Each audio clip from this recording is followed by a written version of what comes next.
बाबा तुमचं नाव काय? सुरेश बाबूराव इंगळे. सुरेश बाबूराव इंगळे, कुर्डवाडी. तुम्हाला काय होत होतं मला ते पायानं हात काम देत नाही. आणि बोलायला येत होतं का? नाही. मग त्यासाठी आपण तुम्हाला काय दिलं होतं माहिती आहे का? विटामिन्स कॅप्सूल आणि आर्थोचं पुड्या दिल्या होत्या, बरोबर? त्याच्यात तुम्ही काय झालं, आठवड्यात बोलायला यायला लागलं. मग नंतर तुम्ही काय केलं? 7 वंडर घेतली आणि विटामिन कॅप्सूल आणि आर्थोच्या पुड्या घेतल्यात, कारण की विश्वास पटलाय तुमचा, बरं होतंय. बरोबर आहे का? मावशी तुम्ही बोला.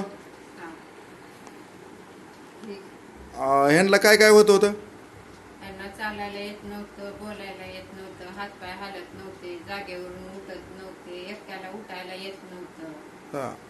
या आठवड्याचे औषध घेतल्यापासून चांगला फरक पडला. एकटे उठते, संडासला जायचा प्रयत्न करते, संडासात बसायला येत नव्हतं, आता एकटं बसायला लागले, हातपाय हालायला लागले, तोंडातले शब्द स्पष्ट यायला लागले. आधी तोत्र बोलत होते, पहिलं कळत नव्हतं काय बोलत होते ते, आता स्पष्ट शब्द यायला लागले तोंडातून.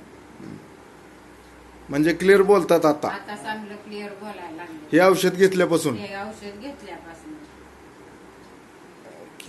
ठीक आहे. याच्या आधी बोलायला कोणाला कळत नव्हतं. ओके. त्यांना लय वेळेला बोलायला माणूस लय वेळ मला दोन एक शब्द तीन वेळा बोलायला. हा हा हा तेव्हा ते कळायचं. हा 4 वेळा 5 वेळा सांगायचं एक शब्द, तेव्हा ते हातपाय हालत होते का तुमचे? आता जाणवते का नाही? हातपाय क्लिअर व्हायला लागले, जरा जाणवतंय ना? आता पाय हाताला लागले. हा जाऊन हा. चालतं. बाथरूमला जात होता का आधी एकटं? धरून जायला लागत होतं.